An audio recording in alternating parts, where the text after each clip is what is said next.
This is Optimal Health Daily, episode 1446. Eat Big to Get Big? Why You Can't Eat to Grow, by Finn of MuscleEvo.net.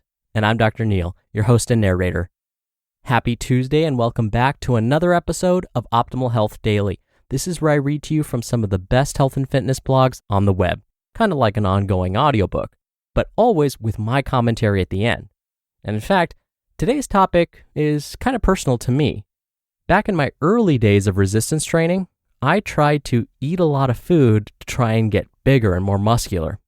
I'll save my experiences for my commentary at the end, but I wanted to remind you that I hope you find this show helpful, meaning I hope that you find that we give you nice shortcuts so that you don't have to make the same mistakes that I or some of our authors have made.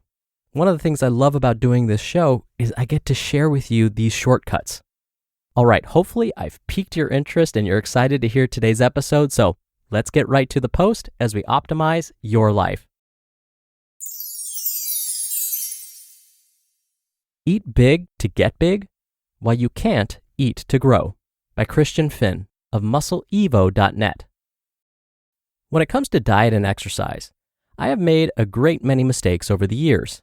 Perhaps the biggest was spending far too much of my late teens and early 20s carrying around too much fat. My main goal was to gain as much muscle as humanly possible, and I believed, wrongly as it turns out, that doing so involved nothing more than eating a vast amount of food. I'd been told that I needed to eat big to get big, so that's exactly what I did. Eat big to get big. As a result, I ended up gaining a lot of weight and did a very thorough job of convincing myself that A, most of this weight consisted of muscle, and B, the day would soon come when I would strip away the fat to reveal the Herculean physique I'd been working on all these years. In truth, I was deluding myself on a grand scale. If you're carrying around a decent amount of muscle, adding a layer of fat can't create the illusion of size, especially when you're wearing clothes. People may say that you're looking bigger, which is always nice to hear, and you might feel that warm glow of satisfaction when you step on the bathroom scales and see your weight going up every week. But what's the point if you're just getting fat? Contrary to all this eat big to get big nonsense out there, you can't increase the rate of muscle hypertrophy simply by stuffing yourself with food. Someone in their first few months of training is going to build muscle relatively quickly and will need a diet to support that rate of growth. But once you move past the beginner stages of training, the speed at which you gain muscle will have slowed down, all of which means you're not going to need to eat as much food. Extra energy that isn't used to fuel your workouts, to help you recover from these workouts, or to support the muscular remodeling process that occurs in the hours and days after training will just end up stored as fat. Why You Can't Eat to Grow. What you do in the gym is only part of the story when it comes to building muscle. Without enough food, much of your efforts in the gym will go to waste. But that doesn't give you a license to go and eat anything and everything in sight. There's an upper limit on the amount of nutrients you can take in and turn into muscle. If you're currently eating below this upper limit, then you'll build muscle faster by increasing your nutrient intake. But once you've maxed out your rate of muscle gain, simply adding more calories won't automatically lead to a faster rate of growth. No matter how much food you shovel into your mouth, you can't force feed muscle growth. Let's say that the amount of energy required to keep you alive, fuel activity, and maximize the rate at which you gain muscle is, let's say, 3,000 calories per day. But you're only eating 2,000 calories per day. In this case, taking in an extra 1,000 calories will lead to a faster rate of muscle growth. But just because those extra 1,000 calories have helped you gain muscle faster doesn't mean that doubling up on the calories is going to result in muscle being built twice as fast. That is, bumping up your calorie intake still further to 4,000 calories won't make your muscles grow any faster. In other words, there's a sweet spot to be found between not enough and too many calories. Find that sweet spot, and you'll be able to maximize your rate of muscular growth while minimizing the amount of fat that's gained. Think of your diet as permissive in the sense that it allows the muscle-building stimulus delivered in the gym to manifest itself as an increase in muscle mass over time. According to strength and muscle coach Dr. Eric Helms, quote, "Training is the actual stimulus, while nutrition is only permissive to muscle growth." What do I mean by permissive? I mean that nutrition can permit the growth of muscle tissue, but it is not the root cause. That is the function of training. Eating to grow is a misnomer. All you can do is eat to provide the ideal environment to permit growth. You can train to grow, but you cannot truly eat to grow. The reason I'm harping on this semantic difference is because this misunderstanding has led many down the path of putting on unnecessary body fat way too fast. End quote. Final thoughts. The eat big to get big approach makes sense if you're skinny and tend to burn through a lot of calories each day. But for a lot of people, particularly those who have a hard time gaining muscle, it can mean putting on 3 or 4 pounds of fat for every pound of muscle that's gained. This will leave you facing a lengthy diet for just a few pounds of muscle gained.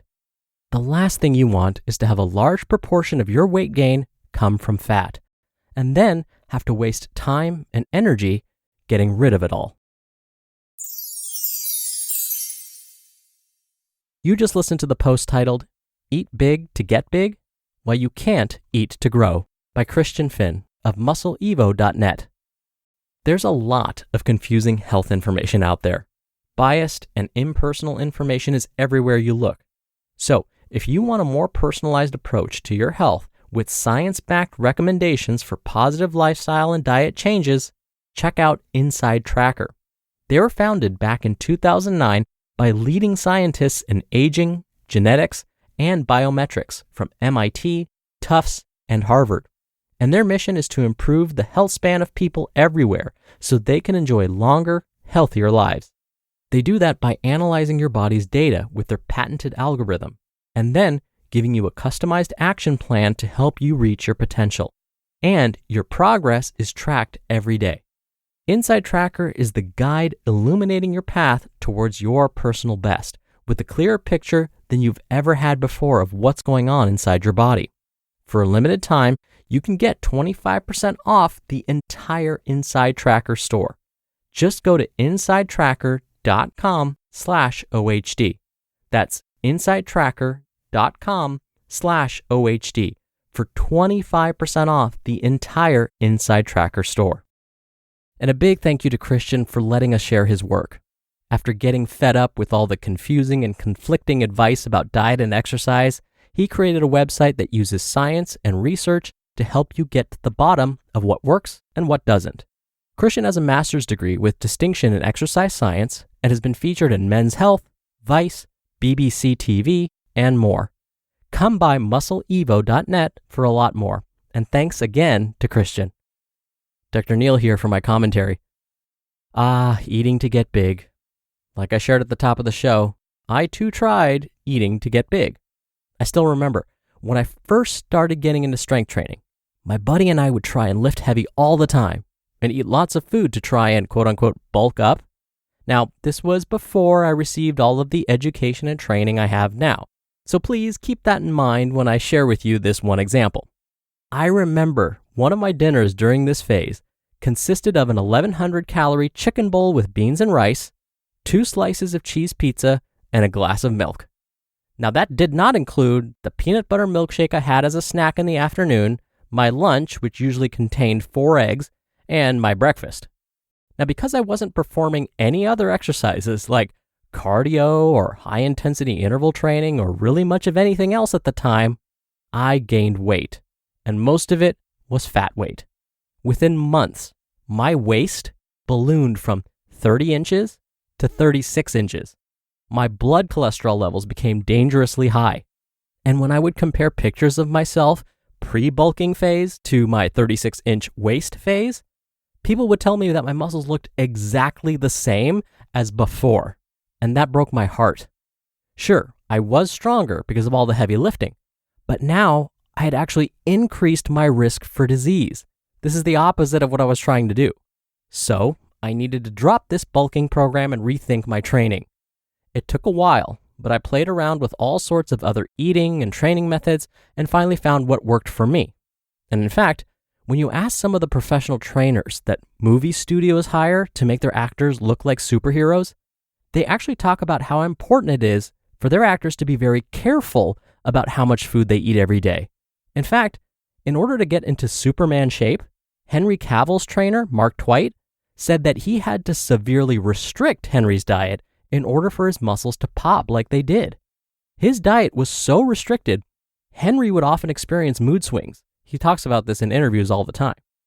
Now, this does not mean you have to go to these lengths to achieve this muscle-popping look, but it furthers the point that if you want to have that muscular physique, less may be more when it comes to your food intake. Don't make the same mistakes Christian and I made. All right, that'll do it for the Tuesday episode. I hope you're having a wonderful week so far, and I'll be back here tomorrow as usual, where your optimal life awaits.